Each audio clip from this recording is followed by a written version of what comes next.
And welcome to another episode of the Fit Bod Blueprint. Coach Phil, Coach Tyler coming at you as always. How are we doing today, man? Doing fantastic. How about yourself?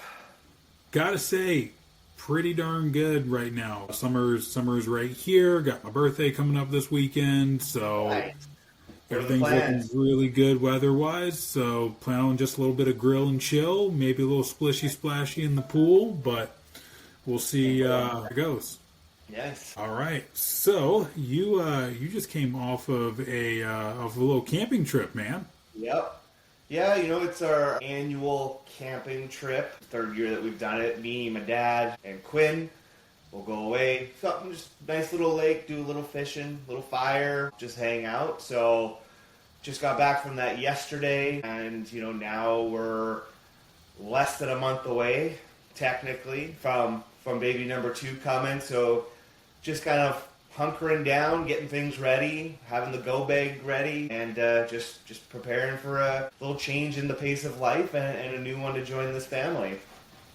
That's so exciting, man. Yeah. I remember whenever we were same boat with little dude, just you start thinking about, man, you're going from a family of 3, you're going from a trio to a quartet, and kind of back to that newborn phase, and sleep's going to be thrown off.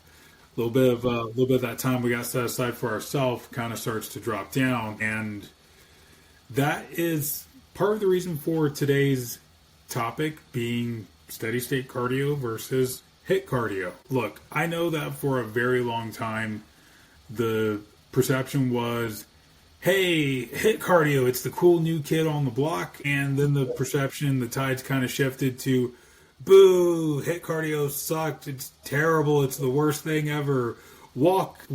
Just walk on a treadmill. And look, I'm not saying, Tyler, I don't want to speak for you either, but I'm not saying that walking is bad, but whenever I think back to having a newborn at home, or I think back to busy seasons of my life where I don't have time to just go for a 45-minute walk or do an hour-long cardio session, my go-to has been to add in 2, max 3 HIIT sessions per week where I'm able to get a similar calorie burn in a lot shorter of a time. What about you?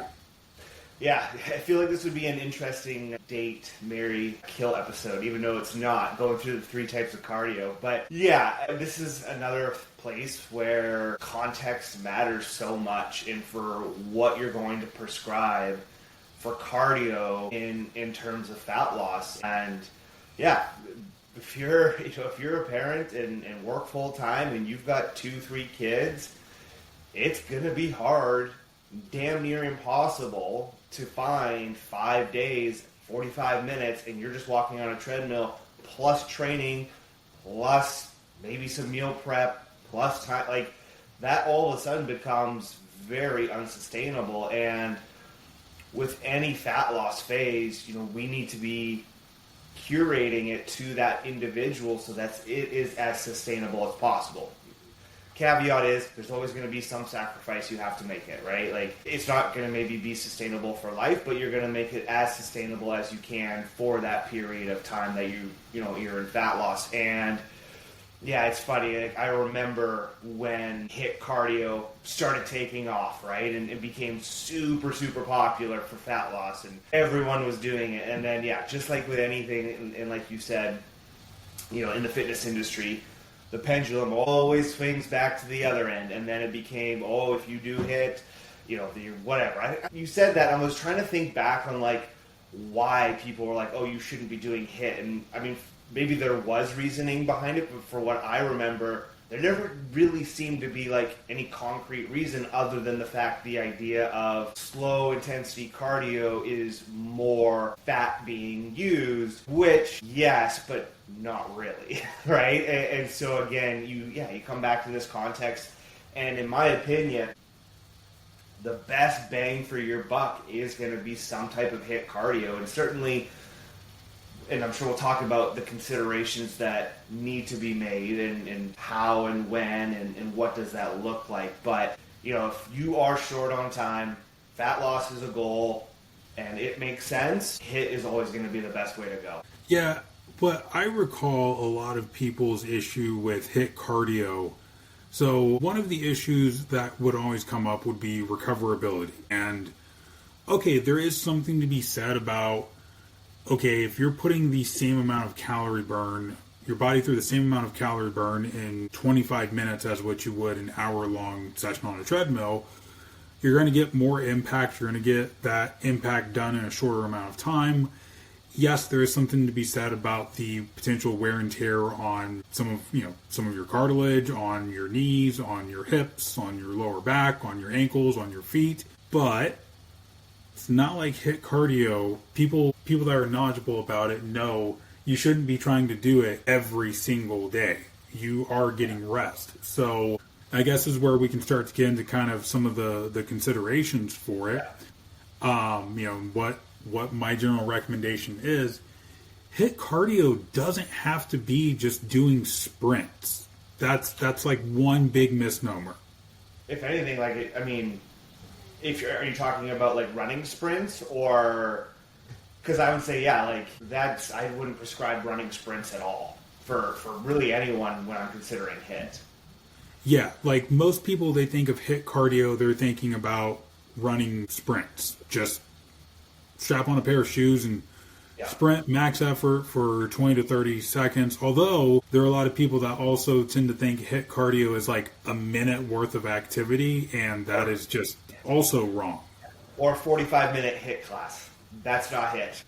No, if you're in really great conditioning, I mean like great conditioning, like 30 minutes of HIIT is freaking hard. Yeah. And even at that point, if you're doing it right, like you're kind of hitting a point of diminishing returns too, in terms of like the benefit. So, and for those who maybe that's the first time they've heard the term, point of diminishing returns, what that means is there's a maximum amount of doing something that you can benefit from before you start getting less and less return on that investment, and you would be better off to, recover or do literally anything else. Yep. So you've got a HIIT session, right? Which HIIT stands for high intensity interval training. So you're doing short intervals followed by periods of rest or super, super low intensity activity. And you're going through intervals of this. High intensity, low to no intensity. High intensity, low to no intensity. Now, whenever people think of HIIT, again, a lot of times people will think just strictly going for short runs. Now, if somebody is playing some type of a sport, or they just generally enjoy running, and HIIT makes sense, yes, that is where I will write it into someone's program. But my favorite form of HIIT is things like medicine ball slams, like squat down, grab a 20-pound medicine ball, press it clear over your head, slam it down as hard as you can. You try to get as many reps as fast as you can in about 30 seconds. Yeah. And if you were to time rep number 1 with the final rep before the timer goes off, you should be able to see where you've tapered down, where you've gotten a little bit slower. Because if you're still able to go at that same speed as your first rep, you're probably not pushing your true maximal intensity. So I like that. The other one that I love, and you having a hockey background, if I say Wingates, you know exactly what I mean. Old school exercise bike, manually crank that resistance, and it's just pedal like you're trying to, outrun the Demogorgon from Stranger Things. Like that's the idea. Or like if you have access to like an assault bike, where you're moving, like the more body parts you can move, the better, right? Like, and so something like a med ball slam or a bike or an assault bike, you can even use like an arc trainer, right? Or, like an elliptical, you just jack up the intensity. You can make it work there. Prowler, like a sled push, that can be, something where you can get out of it. But the important thing is that I would say you're probably not going really any longer than 30 seconds. Like if you can go longer than 30 seconds, it's probably not as hard as it should be, because we're really tapping into just that ATP and the EPOC, if you will, right? The energy post-exercise energy consumption. I'm mixing that up. But I think O is oxygen consumption. yeah. So that we're post energy or post training, we're still digging through a lot of that energy, and so getting those high intensity levels really help with that. So I like HIIT cardio when done right and when done at a minimally effective dose. Again, a lot of times it just makes sense from a time constraint perspective. Or the other thing that I like to do is I like to do it while I'm on vacation. So, hey, if even a lot of times I'll just do burpees. I said the B word. I said burpees. But like you were saying, it's a full body movement. You're just going for time. Look, go for like a 5-minute, faster paced warm up walk, maybe get into like a super light jog, and then just 5 rounds, 30 seconds on, minute and a half off, go for 5 full rounds, and then finish up the rest of your walk. Yeah. I guarantee you'll have a sweat going, you'll have a little bit of a pump going, your muscles will feel a little bit worked. But if you want to do something where you don't need equipment and you're trying to just get in a quick, effective form of movement, I absolutely love using HIIT cardio for this. Now, I also like HIIT cardio because it's going to create some degree of metabolic stress, which is going to, in turn, cause the body to burn fat. So I like that it's smart with your time. I like that it's going to be some degree of move the needle. And that is a lot of what people are trying to do with cardio. Now, I also do enjoy I'm a fan of a little bit of both.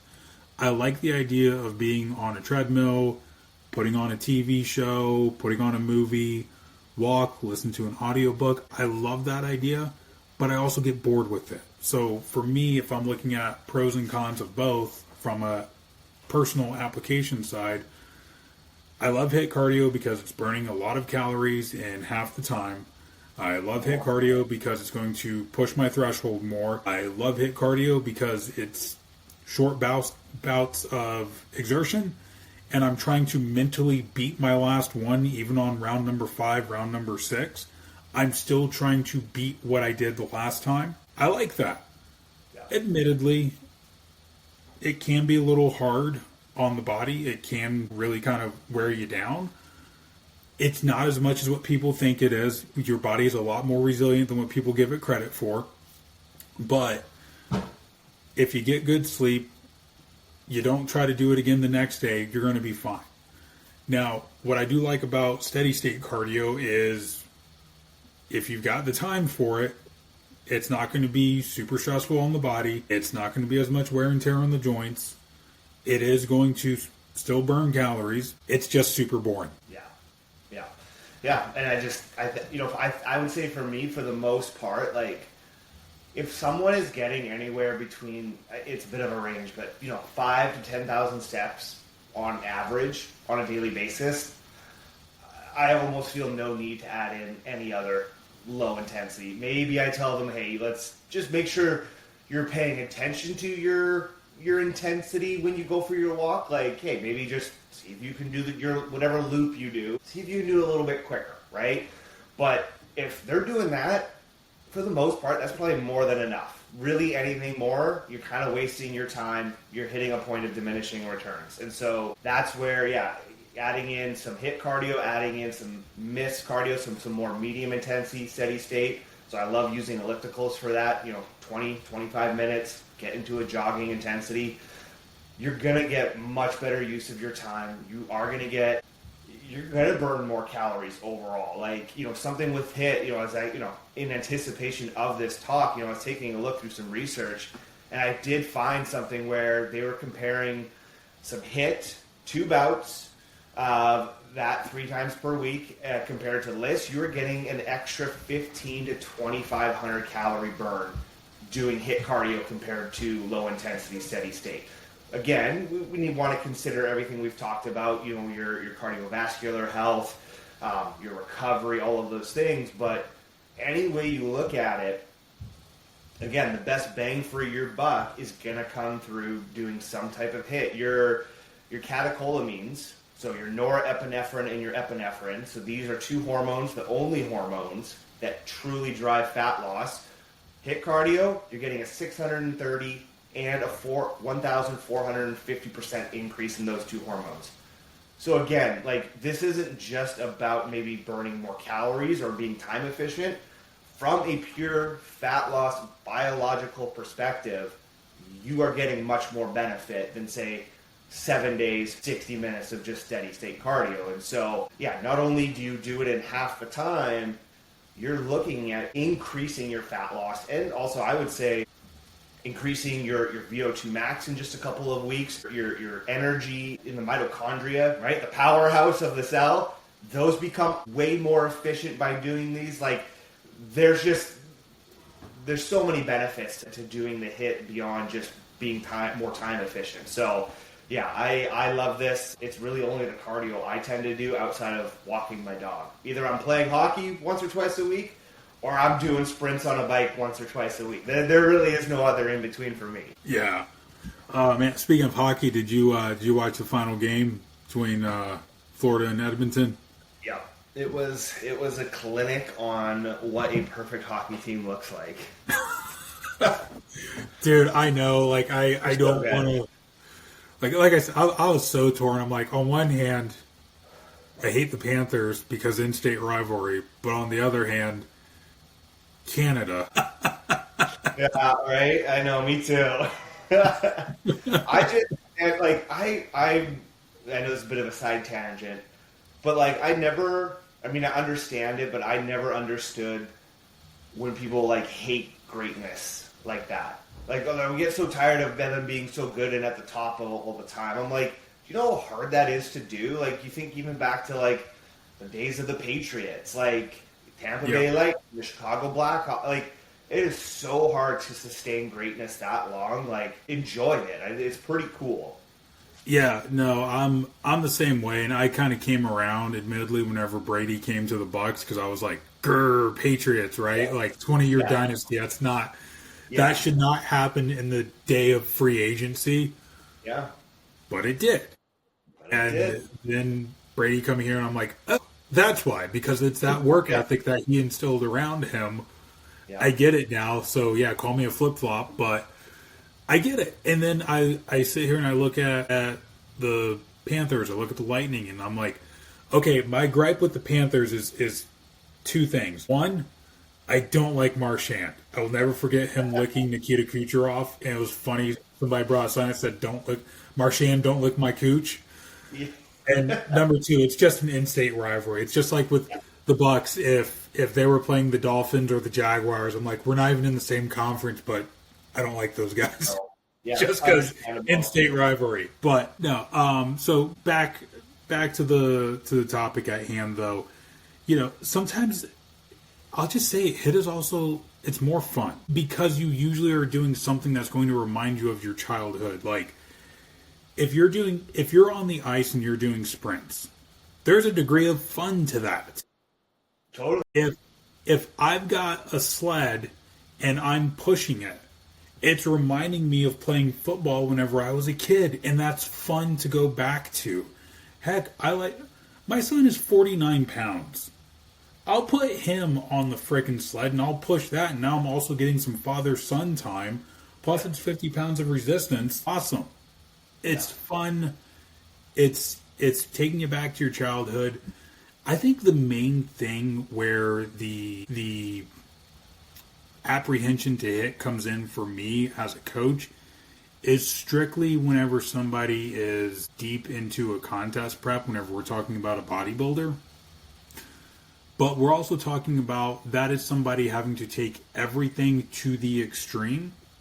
I mean, it's bodybuilding. It's just as unhealthy to try to live at sub 10% body fat as it is to try to live at over 25% body fat for a male. Like, both of those are unhealthy. Both of those are extremes. Whenever I think about like a bodybuilder, though, the calories are low for their size, for their frame, for the amount of muscle that they have. They're already training really hard. They're pushing weight. Training like a football player, training like a hockey player doesn't make a lot of sense whenever you're being a bodybuilder. Yeah. Just like if you were to take a linebacker Take a forward in basketball, take a goalie in hockey, and don't have them train like an athlete for their sport, but have them train like a bodybuilder, and they're going to suddenly suck at their sport. Yeah. It's the same thing. Look, if you're bodybuilding and you're not being prescribed HIIT cardio, don't go, oh my gosh, what am I doing? I'm not being prescribed HIIT cardio. It sounds awesome. No, you're not being prescribed it because it's not applicable to your sport. But you're being prescribed something that's probably a little bit more, hey, be used to being in conditioning, be used to holding a pose, be used to flexing your muscle, holding it. Like, that's what your focus should be more on. So, again, for most people that we work with, yes, HIIT cardio can make a lot of sense to do. HIIT cardio can also be fun. It's nice to push you versus you. But there's also a point of diminishing returns. About 2-3 times a week is my absolute max that I'll ever prescribe it. Yeah. And as soon as somebody's like, hey, I'm not having fun with this, cool, we can switch it up. You got a rower, you got the assault bike, or as we call it, Satan's bike. Have you ever tried one of the Concept 2 ski ergs? No, but yeah, like something like that would be super hard because you're using your upper body, less blood flow, less oxygen. Like those are hard. Super challenging. I absolutely love that. If you're traveling and like, look, I'm going to be on vacation. I don't want to try to go to a gym for an hour 4 days a week. I will I will end up making time a couple of mornings. Yep, let me just do some burpees, let me do some squats, let me do some push-ups, pull-ups, just go for time. Yeah. Jump rope. Like I've prescribed jump rope before. Like you can easily throw that in a bag. Well, I mean, not with my knee, brother. I'm missing parts of it. Come on now. Context, right? This is where context comes into play. Yeah.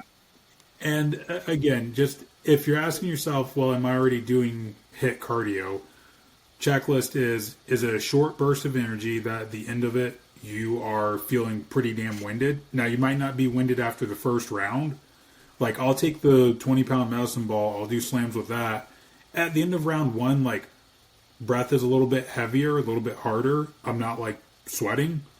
By the end of round 2, round 3, yeah, I'm breathing. I can tell the difference. I've slowed down, but I'm still trying to push myself. If you can keep going for more than 30 seconds, up the intensity. If you, after 30 seconds of rest, you feel like, oh, I could go again, you weren't pushing hard enough. Push harder. Yeah, I mean, that's where I'll even have people do a 5 to 7 minute warm-up, right? And start getting that heart rate up. It's not perfect, but, max heart rate, 220 minus your age, at least gives you a rough idea. And what I'll have them do is, all right, first 3-4 minutes, just a steady pace, getting the heart rate up. And then I'll have them work in 50% sprints, right? Like just start ramping things up. 5-7 minutes of that. Now we're into our 20-30 second sprint, 20-30 seconds of recovery. I mean, you can even do, your classic is 8 seconds on, 12 seconds off. Like that's kind of, the classic hit. And then you're right into it. And then a 5-minute, 7-minute cool down. Yeah. Now, there's lots of options for it. That's what I love about it. Yeah. So, all right. This brings us to our would you rather. Let's do it. All right. Would you rather be able to travel 100 years into the past, and you get up to 100 years in the past, and you can change one major historical event, or you can time travel 100 years into the future to witness how the world turns out, but you can't bring anything back with you? No, man. I always think of the movie, like, have you seen The Butterfly Effect with Ashton Kutcher? I love The Butterfly Effect. That's one of my favorite movies. That is a mental movie. Like, that is a mental pull. Yeah. So I always think about that, like, when someone, 100 years, you can change one event. It's like, man, maybe you come back and like the world has ended because you changed that one event. You're like, oh shit. You picked a flower. Exactly. You picked a flower wrong. Yeah, I would say maybe 100. I would go 100 years in the future. The responsibility of changing an event, no, I won't take that. I will go 100 years in the future. Yeah, I too would take the 100 years in the future for the exact same reason. Like, Yeah. I look at where my life's at now and I go, hey, I love my wife, I love my kids, got my dogs. Yeah. I'm good. I'm good. But if I can go 100 years into the future, see how the world turns out, I am going to reverse Biff from Back to the Future 2. I'm going to reverse Biff. And I'm just going to tell I'm going to be like, okay, let me memorize this stuff because I can't take anything back with me, but let me memorize like who wins the next 10 Super Bowls and what is the next big like, cryptocurrency, or what's the next big stock? Right? Yeah. Are we about to see like a Big Short 2 where people are taking the shorts and it's just like, hey, if I do that now, like my family's financially set for generations. 100%. 100%. I'm going 100 years into the future. I want to know for the next 5 years, I want to know from 2025 to 2030, who's winning the Super Bowl, who's winning the Stanley Cup, who's winning the NBA championship, who's winning the pennant in the MLB. Like, I want to know for sure, like, these are the teams I got to remember. Worst case, I got to remember 20. Well, that's the thing, right? Like, you don't even have to remember all of them. You remember, the next, the 3 big stock things and 10 teams. You're good to go. Solid. Rock solid. I like that. As always, thank you all for listening. Please make sure to like, share, subscribe. Thank you all, as always, for your support. We truly are blessed to be in the positions that we are in. Whenever people say, hey, I trust you to help me reach my goals, I know that you're going to keep in mind what's best for me, what's a healthy approach. If you're somebody listening to this and you go, man, I've really got 15, 20, 25 or more pounds to lose, I want to lose it and I don't want to see the weight regain. I don't want to go through this again, and I don't want to give up dinner with my family or have to make 2 different dinners for me and my family. Reach out, schedule your free 30-minute metabolic assessment with either of us, and we will get you on the path.